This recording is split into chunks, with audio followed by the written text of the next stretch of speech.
우리 아들들 아버지는 열심히 땀 흘리면서 찬양하는데 에어컨 날개를 내려놨어요. 앞으로는 이런 일이 없었으면 좋겠어요. 좀 무지하게 더워. 네. 피한다고 안 보이는 게 아니야. 갑자기 왜 이렇게 더워지지? 은혜가 임해서 이렇게 더운 거 했더니 에어컨 날개를 내렸어요.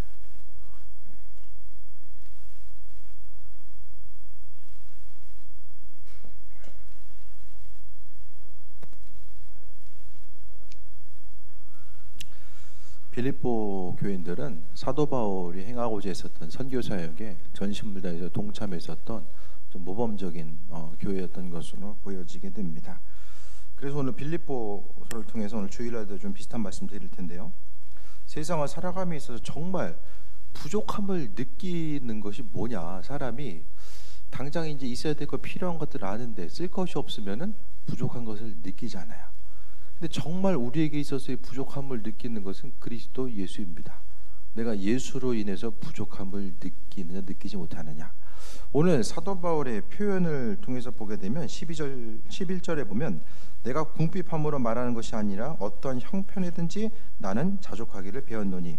그러니까 10절을 통해서는 빌립보 교인들이 어떤 사정이 있어서 사도 바울의 선교함에 있어서의 재정적인 지원을 해줬는데 그 부분에 대해서 다시 이제 시작되게 된 것에 대해서 이 서신을 통해서 감사의 표현을 하면서 또 한 가지 11절 이야기하는 것이 나는 궁핍하든지 또 어떤 형편이든지 나는 자족하기를 배웠다라고 이야기합니다. 이것은 재정적인 것이 많으면 많은 대로 나는 만족하고 없으면 없는 대로 만족한다라는 이야기가 아니에요. 오늘 본문을 통해서 빌립보 교인들에게 있어서 도와준 것에 대해서 선교 사역에 함께 동참한 것에 대해서 기쁜 마음으로 감사하지만 그 본질적인 것이 무엇인지를 오늘 본문을 통해서 이야기합니다. 나는 뭐 궁핍하든지 풍부하든지 자족하기를 배웠다라는 것은 그의 심령 안에 그리스도 예수께서 온전하게 자리를 잡고 계심으로 인하여서 그러니까 많든지 적든지 그것과는 상관없이 그의 심령 안에 있어서의 풍성함과 풍족함과 기쁨과 이 평안함의 요소가 그 온전함으로 자리 잡고 있었다라는 사실에 대해서 오늘 이야기하고 있습니다. 그러니까 우리에게 있어서 가장 필요한 것, 일생을 살아감에 있어서 여러 가지 필요한 것들이 많이 있지만은 그 중에서 가장 우리에게 있어서 필요한 것은 다 그리스도 예수를 통해서 우리에게 옵니다. 그러니까 우리에게 있어서 필요한 물질적인 것은 다 그러니까 재물 자체, 돈이라는 것 재물 자체가 바로 우리에게 있어서 그리스도 예수가 바로 우리에게 있어서의 재물 되시고 재정적인 것, 육신에 있어서의 건강함도 다 그리스도 예수 되시고 치유에 대해서 선포했을 때에 행하시는 분도 다 그리스도 예수입니다. 예수님이 하시는 거예요. 치유했을 때에 다 모든 것 주님의 이름, 예수 그리스도 이름으로 선포하잖아요. 예수의 이름은 모든 것을 넉넉하게 감당하고도 남음이 있을 수 있는 그 풍성함이 있게 됩니다. 그러니까 우리에게 있어서 물질적인 것이 좀 부족하면 부족한 대로 사람이 이제 좀 그 어떤 마음의 갈급함을 느끼잖아요. 근데 정말로 우리가 갈급함을 느껴야 될 것은 바로 그리스도 예수를 통한 갈급함의 모습입니다. 삶에 있어서의 다른 어떤 것을 통해서 갈급함을 느끼는 것이 아니라 오직 주님을 통해서 갈급함을 느끼는 것. 그러니까 내 삶의 여정 가운데 함께 하시고 인도하시고 예비하시는 그분의 뜻과 또 풍성함의 모든 것을 공급하시는 분이 바로 그리스도 예수라는 것. 사도 바울의 생활을 통해서 보게 되면은 그의 이제 로마까지 하면 거의 이제 4차의 전도 여행을 보게 되거든요. 그 순간순간 전도 여행에 대해서 생각하고 바라봤을 때에 힘들고 어려운 순간들이 정말로 많이 있었어요. 이스라엘에 그나마 이제 로마가 패권을 차지하고 길을 좀 닦아놨기 때문에 그 길을 통해서 움직이면서 그래도 동서남북 좌우로 움직일 수 있는 그 여지가 있었지만 그래도 움직인다는 것 자체가 힘들고 어렵고 이 고난의 순간을 계속해서 이야기하게 됩니다. 바울이 어떤 그 스스로의 사역을 감당하면서 자비랑 선교를 하면서 했지만은 또 순간순간 정말 힘들고 어려운 교회를 돕고자 했을 때는 이제 고린도 교회나 마게도니아 교회, 고린도서를 통해서 볼 수 있는 것처럼 다른 교회도 이제 선교에 대해서 요청하는 부분도 분명하게 말하고 있어요. 하지만 오늘 본문을 통해서 이야기하는 것은 나는 자족하기를 배웠다라는 것. 여기서 자족의 의미가 무엇인지를 분명히 알아야 돼요. 재정적인 것으로 인해서 자족함을 느꼈다라는 그것으로 받아들여서는 안 됩니다. 아니 없는 건 없는 거지 어떻게 자족을 해요? 그죠? 많으면 많은 거고 없는 건 없는 거잖아요. 그 차원의 것을 이야기하는 것이 아니라 예수님이 내 안에 있어서의 풍성한 기쁨이 되니까 예를 들어서 내게 풍성함이 있을 때 하나님께서 이 풍성함을 통해서 사용하시고자 하는 것, 그러니까 하나님이 나를 통해서 쓰시고자 하시는구나, 그것에 의한 자족함과 기쁨의 요소가 있고, 또 부족할 때는 내 안에 이렇게 부족함이 있고 있어야 될 것, 필요한 것들이 있는데 이제 부족하지만은 하나님께서 그 부족한 것들은 채우시고 함께 하실 것에 대한 기대함과 소망함이 있으니까 또 그로 인해서 자족하는 마음이 그의 심령 가운데 풍성함으로 있다라는 거야. 결국 마음에 기쁨이 없고 항상 부족함을 느끼는 것은 돈이 없어서도 아니고, 결국에는 뭐 몸이 아파서도 아니에요. 애들이 속썩여서도 아니에요. 결국 그 안에 그리스도 예수가 없는 거예요. 네. 만약에 역으로 생각해 보세요. 돈 있으면 다 기뻐야 되잖아요. 네. 사람들이 있어요. 돈도 많고 애들도 다 공부 잘해가지고 효도하고 몸도 건강하고 남편도 성공하고 부족함이 없는 사람이 없을 것 같은데 있어요. 그런 사람들이 있어요. 실제로 우리 주변에만 없는 거예요. 있어요. 근데 그 사람들 다 행복한가? 그건 아니에요. 역으로 생각하면 그게 다 있으면 행복해야 되잖아요. 오늘 성경에서 이야기하는 것은 빌립보 교인들에게 사도 바울은 있고 없고 눈에 보이는 것 가운데서 있고 없음이 우리에게 있어서의 인생의 행복을 이야기하고 참된 그 자족함의 요소를 좌지우지할 수 있는 그게 바로 눈에 보이는 환경의 요소가 아니다라는 것을 이야기하고 있어요. 그럼 나는 어떤 환경이든지 자족하기를 배웠다. 12절부터 볼게요. 나는 비천에 처할 줄도 알고 풍부에 처할 줄도 알아. 모든 일 곧 배부름과 배고픔과 풍부와 궁핍에도 처할 줄 아는 일체의 비결을 배웠노라 라고 이야기합니다. 이거는 그냥 100만 원 있으면 100만 원 있는 거 가지고 그냥 쪼개가지고 사용하는 방법을 알고, 뭐 200만 원 있으면 그거 가지고 더 어떻게 사용하는 방법을, 이걸 이야기하는 게 절대 아니라는 거예요. 많이 있고 없음의 일체의, 그러니까 풍부에 처하든지 궁핍에 처하든지, 그러니까 눈에 보이는 환경이 어떠하다라고 할지라도 나는 내 마음의 기쁨을 빼앗기지 아니하고 항상 눈에 보이는 환경, 그러니까 여기서 이제 재물적인 것만 이야기하는 것이 아니라 눈에 보이는 환경 가운데서 어떻게 흘러간다라고 할지라도, 사람 일을 아무도 모르잖아요. 어제 별일 없었는데 막 내일 일이 생기기도 하고 내일 일이 생긴 것이 또 모레 해결되기도 하고, 사람 일을 아무도 몰라요. 그 모르는 환경 가운데서도 어떠한 일이 어떻게 발생할까, 그것에 대해서 마음의 두려움을 가지고 항상 조바심을 가지고 살아가지 아니할 수 있는 이유 자체는 오늘 사도 바울이 이야기했던 것처럼 일체의 비결을 배웠다. 이게 어떤 처세술을 이야기하는 것이나 어떤 사람의 마음가짐을 이야기하는 게 아니에요. 바로 그 마음속에 존재하고 계시는 모든 생명의 근원, 우리에게 있어서의 넉넉한 그 기쁨과 평안함과 만족감을 줄 수 있는 분이 유일하게 그리스도 예수 된다라는 사실에 대해서 기억하며 나아가는 것이 일체에 만족하는 비결을 배웠다라고 하는 그 부분을 이야기합니다. 마음에 불안한 것이, 그러니까 세상 일들을 생각했을 때는 항상 어떤 불안함의 요소로 많은 것들이 다가올 수 있어요. 그것이 어떤 것이든 간에 많은 부분 눈에 보이는 환경이라는 요소 자체가 사람으로 하여금 어떤 두려움의 요소로 다가오게 되는데, 그 안에서 우리는 항상 생각해 봐야 될 것은 이 문제를 내가 어떻게 해결하고 또 어떻게 해야지만이 이것을 잘 피해갈 수 있을까, 또 내가 뭘 어떻게 해야 되지, 그것을 날마다 생각하고 미래에 대해서 어떻게 준비할 수 있을까, 그것보다 더 마음의 중심을 두어야 될 것은 그리스도 예수께서 내 안에 지금 어떤 자리를 어떻게 차지하고 있나, 그 부분을 점검해 봐야 됩니다. 그러니까 우리는 내 육신의 건강도 그리스도 예수 되시고 재정에 필요한 것도 예수님 자신이 바로 우리에게 있어서의 생명의 떡 되시고 모든 것이 중심 되시는 분이 바로 그리스도 예수라는 사실에 대해서 우리는 기억하는 거예요. 그래서 13절에 내게 능력 주시는 자 안에서 내가 모든 것을 할 수 있느니라. 예수님 계시기 때문에 이 산을 옮겨가지고 저 산도 옮길 수 있고 그냥 맘만 먹으면 모든 것을 다 할 수 있다, 그렇게 바라봐서는 저도 초창기에 설교 그렇게 했어요. 생각해 보면은 다 과정이 있는 거예요. 율법이 필요한 것도 이 원인이 있어요.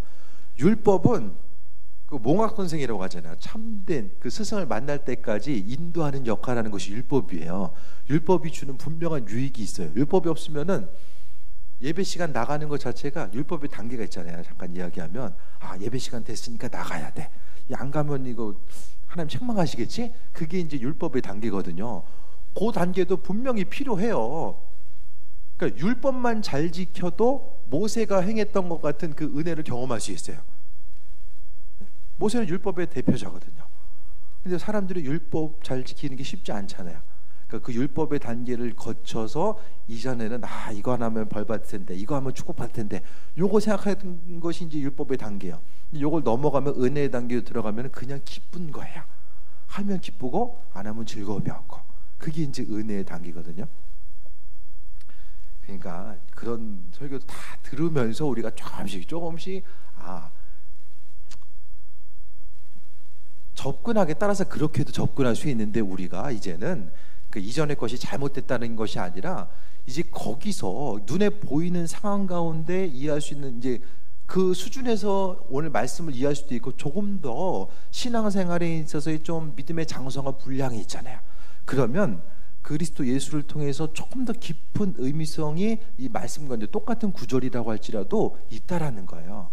그러니까 어린아이 때에 이야기할 수 있는 신앙의 단계가 있고, 조금 더 장성한 분량에 가서의 경험할 수 있는 단계가 있어요. 그러니까 오늘 표면적으로 보게 되면은 문자 그대로 해석하면은 내게 능력 주신 자에서 내가 모든 것을 할 수 있다. 힘들고 어려운데 이거 주님께서 힘 주신다고 했으니까 나는 다 이겨낼 수 있어. 우선 1차적으로 그렇게 생각할 수 있죠. 하지만 조금 더 깊이 나아가면은 내게 능력 주시는 자가 누구냐? 예수 그리스도 때문에 내가 어떠한 상황이든지 간에 이기고 견뎌낼 수 있는가? 힘들고 어려우면 힘들고 어려운 그 상황대로 그리스도 예수의 은혜를 발견하고, 모든 것이 또 잘 되는 상황이 있으면 그 잘 되는 상황 가운데 그리스도 예수의 은혜를 발견하는 거예요. 그러니까 고난의 시기를 통하여서 하나님의 우리에게 허락하신 분명한 은혜 자체가 있다라는 거예요. 그러니까 힘들면 힘들다고 하나님 이거 언제까지 버텨야 되나요? 원망불평하고 눈물 흘려서 날마다 지새우는 것이 아니라 그 가운데서 그리스도 예수를 발견하면서 내 안에 기쁨과 소망함을 가지고 하루하루 살아갈 수 있는 그것이 바로 우리에게 있어서의 은혜가 된다라는 것을 이야기합니다. 그러니까 내게 능력 주시는 자에서 내가 모든 것을 할 수 있다고 하니까 힘든 건 힘든 상황으로 다가오잖아요. 그런데 그 힘들다고 해서 절망 가운데 넘어져 있는 것이 아니라 그 안에서 내가 여전히 그리스도 예수를 바라보며 버텨 나아가고 있고, 또 주님의 인도하심과 예비하심에 대한 기대함과 소망함을 가지고 살아갈 수 있는 것이 바로 내게 능력 주신 자에서 모든 것을 할 수 있다는 거예요. 그러니까 그리스도 예수께서 내게 능력 되시니까 내일 어떤 일이 어떻게 발생한다라고 할지라도 내 중심이 요동하지 않을 수 있어요. 왜? 내게 능력 주시는 자는 그리스도. 그 문제가 있을 때에 내가 일일이 다 하나하나 해결하고 또 나아가는 것이 아니라 그리스도 예수께서 인도하시기 때문에 기도의 제목도, 기도의 중심도 다, 모든 것이 다 예수 그리스도입니다. 예수 그리스도의 이름으로 기도하잖아요. 맨 마지막에 예수님의 이름으로 기도했습니다. 그렇게 하고 이제 기도를 마무리하잖아요. 그 기도 안 하면은 어떻게 돼요? 예수님의 이름으로 기도 안 했다라는 그거 표현을 안 하면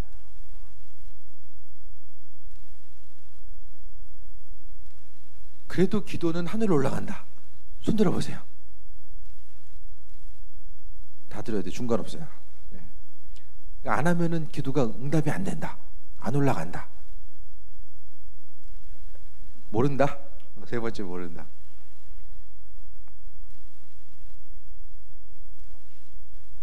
예수님의 제자들은 어떻게 기도했을까요? 예수님의 이름으로 기도했습니다. 그렇게 기도했을까요? 예수님 제자들은? 안 궁금하세요?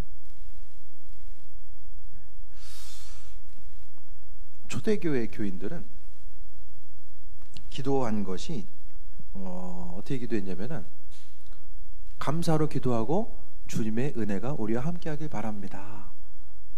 주님의 은혜에 동참해서 내가 감사합니다. 그러니까 주님께 감사의 고백이나 함께에 대한 이 고백이 있었어요. 그러면서 이제 중세 교회로 오면서 가톨릭에서는 성인의 이름, 성자, 예를 들어서 뭐 성안나라고 하는 사람은 광부의 이름, 광부, 그 광부의 그 성인, 그 광부들을 지키는 성인이 바로 성안나거든요. 그 루터도 이제 기도했을 때에 성안나 이름으로 이제 이렇게 기도하고 그랬어요. 그가 이제 돌이키기 전에. 그러니까 중세 교회는 성인들이 중보자였어요. 그러니까 성인들을 통해서 기도했다는 거예요. 예수님의 이름으로 기도하지 않았어요. 그러다가 1517년 이후에 종교개혁이 일어나면서 바로 신앙의 본질로 돌아가자는 생각 때문에 그들은 예수 그리스도의 이름으로 기도하기 시작해요. 초대교회의 교인들의 기도 자체는 예수 그리스도의 이름으로 기도하지 않았어도 그들의 기도는 예수님 안에 있는 기도였어요. 그러니까 결국에는 우리가 기도했을 때에 내 삶에 있어서의 기쁨과 만족감과 소망감을 갖는 것은 그리스도 예수 때문에 그렇거든요. 우리의 기도 제목들도 철저하게 그리스도 안에서, 또 그리스도께서 원하시는 그 기도 제목이 이루어지는 것이 바로 온전한 기도의 모습입니다. 내가 하고 싶은 내 마음대로 기도하고 예수 그리스도의 이름으로 기도했습니다라고 하면은 아무 소용이 없어요.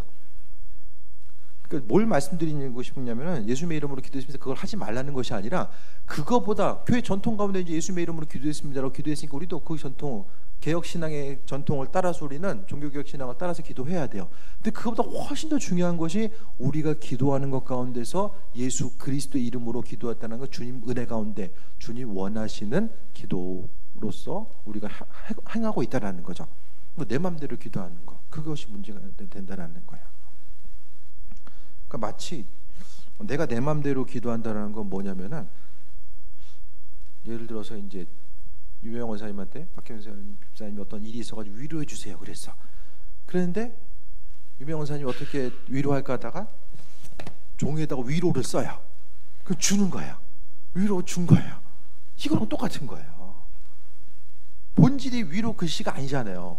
예수님의 이름이, 내가 예수님의 이름으로 기도했다라는 것은 바로 예수님 자신이 생명 되시고 인도자 되시고 내가 그분으로 해서 만족하고 그분 원하는 기도의 제목을 통해서 선포하고 나아가겠다라고 하는, 주님 안에서의 온전한 삶을 살겠다라고 하는 믿음의 고백이 바로 예수 그리스도의 이름이거든요.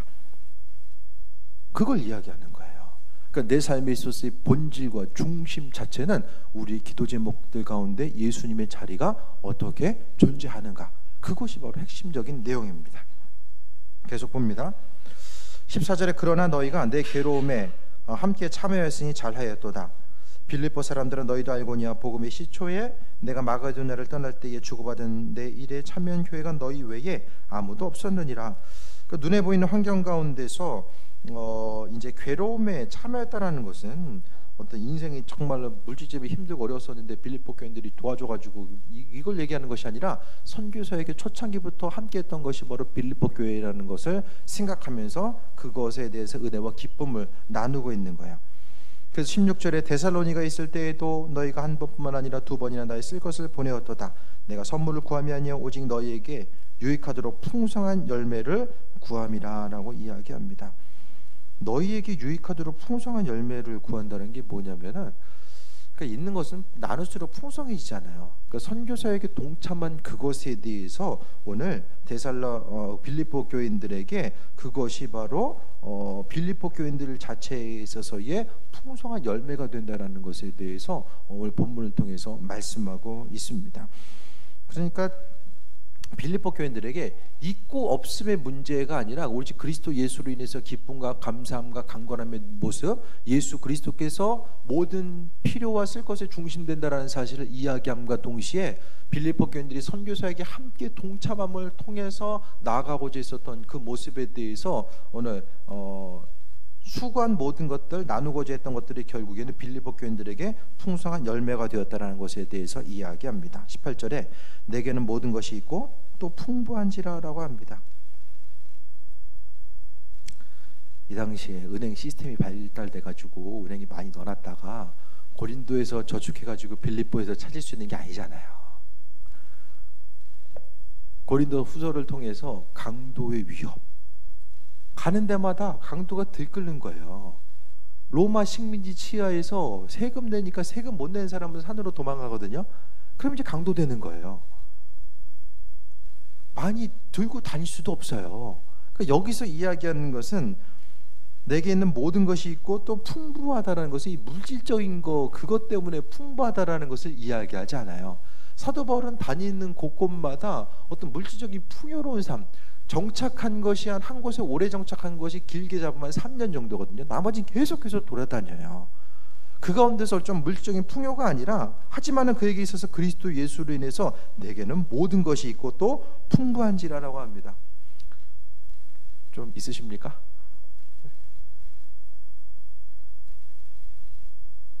우린 그리스도 예수로 인해서 그분이 내 안에 있으면 어떤 사람은 가장 부자예요. 우리는 그리스도 예수로 인해서. 바꾸시겠어요? 예수님과 바꿀래? 한번 바꾸시겠어요? 얼마나 바꾸시겠어요? 바꿀 수 없어요. 사도 바울은 그리스도 예수, 자신 안에 있는 그리스도 예수의 가치가 세상과 비교할 수 없을 정도의 풍성함이라는 사실에 대해서 알았기 때문에 나는 있든지 없든지 하지만 나는 모든 것이 있다라고 이야기해요. 어디 가서 있든지 없든지 나 자신이 그것에 대해서 우리는 평가되는 게 아니에요. 주님께서 우리를 바라보셔서 세상 사람들은 뭐 그냥 돈이 얼마가 있고 뭐 집이 어떻고 차가 어떻고 어떤 위치에 있고 그거를 통해서 사람들을 평가하는데 주님 하나님께서 보시는 것은 그 안에 있어서의 예수님의 자리가 어떤지를 바라보시면서 그 사람이 부유한지 아닌지에 대해서 예수님께서 하나님께서는 판단하시겠다라는 거예요. 분명한 기준, 세상의 기준과 하나님의 기준은 다르잖아요. 그것에 대해서 생각했을 때는 하나님의 기준 가운데서 오늘 본문을 통해서 내게는 모든 것이 있고 또 풍성하다라고 이야기합니다. 다른 사람들과의 관계성 가운데서도 그렇게 이제 믿음으로 선포해야죠. 내 있어야 될 것 필요한 것들 주님이 채우시고 주님이 함께 하십니다. 모든 일들 가운데서 주님이 채우시고 인도하십니다. 그런 믿음 좀 있어야 되잖아요. 그 믿음. 항상 우리는 주께 대한 믿음을 통해서 나아가는 거예요. 그분께서 행하시고 이끄시고 인도하심에 대한 거. 그러니까 눈에 보이는 것만 바라보면 우리가 할 수 있는 것도 별로 없잖아요. 할 수 있는 것도 없고 하고 싶은 것도 별로 없어요. 그것이 아니라 오직 그리스도 예수를 통해 나아가는 것. 18절 다시 봅니다. 에바브로디도 편에 너희 준 것을 받음으로 내가 풍족하니 이는 받으실 만한 향기로운 제물이요 하나님을 기쁘시게 한 것이라고 합니다.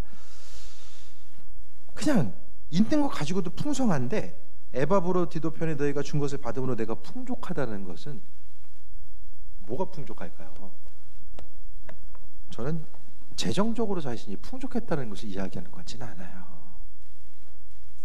너무나 많은 부분을 선교하는 데 있어서 힘쓰고 도와줬기 때문에 사도 바울이 풍성하다라고 이야기하는 거, 물론 그렇게 바라볼 수도 있지만은 제 생각에는 풍성한다는 것은 사도 바울이 복음 전파 사역에 빌립보 교인들이 기도하고 재정적으로 동참하는 것 자체가 사도 바울의 그 마음 속에 있어서의 그 기쁨과 소망함, 그러니까 사역에 그러니까 빌립보 교인들이 함께함을 통해서 그 사역에 온전히 감당할 수 있다는 것 자체가 그의 심령 가운데 기대함과 소망함, 그러니까 마음의 풍성함, 함께 교제하고 동역할 수 있다라는 것에 있어서의 마음의 풍성함이 그의 심령 가운데 있었던 것으로 보여지게 됩니다. 다른 사람들이 내게 어떤 선물을 주면은 어떠세요? 선물 바라보면서 큰 거 주면은 기쁘고 좀 작은 거 주면 좀 실족하고 그러세요? 그러십니까? 작은 거 줘서 실족하면 얼마나 큰 거를 받아야지 많이 기쁘십니까?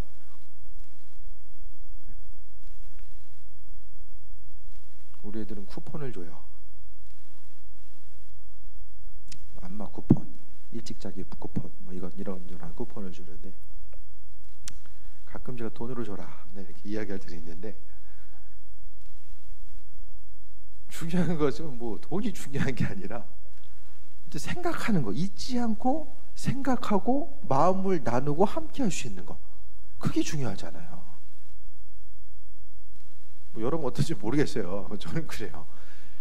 많이 받고 적게 받고 이게 중요한 게 아니라 어쨌든 그 사람이 나를 한 번 더 생각해 줄 수 있는 그거, 옆 사람이 힘든데 그 사람 한 번 더 돌아보고 생각해 줄 수 있는 그거, 그게 아니라 많이 도와주고 적게 도와주고 그거는 그 안에 예수 그리스도의 자리가 아직 부족한 거죠. 조금 더 성장해 나아가야 되는 거죠. 그러니까 우리에게 있어서의 기쁨은 재정적인 것을 통해서도 우리는 기쁨을 누릴 수 없어요. 왜냐하면 그리스도 예수를 믿는 그 순간부터 하나님이 눈에 보이는 물질 가지고 우리에게 만족감을 갖도록 만들지 않으셨기 때문에. 그러니까 계속 말씀드리지만은 예수님을 주인으로 고백한다라는 것은 이전에 기쁘고 즐거웠던 거, 이전에는 그것만 있으면 행복할 수 있었던 그것들이 이제는 안 되는 거예요. 하나님이 우리의 영혼을 구원하신 것과 동시에 우리의 심령을 그렇게 바꾸어 놓으셨기 때문입니다. 그러니까 여전히 나는 그냥 재정적인 거, 물질적인 것이 좋고 눈에 보이는 것이 계속해서 눈에 들어온다? 그러면은 뭐 실족할 게 없어요. 우리 본성은 그럴 수밖에, 육신의 본성은 그래요. 그렇기 때문에 우리는 그것 때문에 실망할 것이 아니라 항상 우리는 그렇기 때문에 예수님의 자리가 또 필요하구나, 내가 주님의 의지, 그분의 도우심과 인도하심을 더 경험할 수밖에 없구나, 그것에 대해서 우리는 깨달아 아는 거예요. 어떤 문제가 있을 때 교회에서도 그것도 못하고 믿은 지가 언젠데 아직까지 그러고 있냐, 우리는 그렇게 생각해서는 안 돼요. 그렇기 때문에 나는 더 그리스도 예수가 필요하구나, 내 인생 가운데서 이토록 갈급하기 때문에 눈에 보이는 필요의 문제 모든 것을 그리스도 예수가 아니면 채울 수 없구나라는 사실에 대해서 죽게 대한 갈급과 심령에 대해서 더 돌아봄이 있어야 됨을 말씀하고 있습니다. 19절 봅니다. 나의 하나님이 그리스도 예수 안에서 영광 가운데 그 풍성한 대로 너희 모든 쓸 것을 채우시리다. 축복의 말씀을 해주고 있어요. 사도 바울은 빌립보 교인들이 어느 정도 재정적으로 후원했는지 모르겠어요. 정확히 나오지 않기 때문에. 그런데 선교사역에 동참했던 것을 이야기하면서 예수 안에서 영광 가운데 풍성한 대로 쓸 것을 채우시다라고 하는 것은 그들을 향해서 축복 기도해 주는 거죠. 그러면서 예수 안에서 풍성한 대로 채운다라는 것, 사도 바울이 이야기했었던 눈에 보이는 세상 가운데 살아감에 있어서 풍성함은 바로 그리스도 예수 안에 있다. 그러니까 예수님 안에 모든 것이 다 담겨져 있다라는 이 원칙을 가지고 성경을 보세요. 그러면 분명히 보이기 시작해요. 아, 예수님이 내 인생에 있어서 상급이구나, 내 삶에 필요한 모든 것들은 그분 안에 다 담겨져 있구나. 그러니까 우리는 예수님을 통해서 자꾸 어떤 것을 소유하려고 하거든요. 예수님을 통해서 어떤 것을 하려고 하는 것. 설교도 보면은 예수님 자신을 이야기하는 설교가 있고 예수님에 대해서 이야기하는 설교가 있어요. 예수님의 비슷한 말 같은데, 예수님에 대해서 이야기하는 것은 예수님을 여기다 두고 뭐 그분을 설명하기 위해서 여러 가지 이제 가지치기를 하면서 이야기한다든지, 뭐 예수님에 대해서 이야기하면서 어떤 선교적인 것을 이야기한다. 선교 왜 해야 되고 선교가 무엇입니다. 예수님 얘기를 하는 거예요. 하지만 예수님에 대해서 이야기하거든요. 예수님 본질 자체는 그분께서 우리의 삶에 지금 어떻게 위치하고 계시고, 그분께서 우리의 심령 가운데 지금까지 어떻게 일해 오셨고 앞으로 어떻게 할 것이며, 그분과 교제함이 무엇이고 어떻게 나아가야 되는지. 제가 설교 가운데 계속 지금 똑같은 예수님 얘기하잖아요.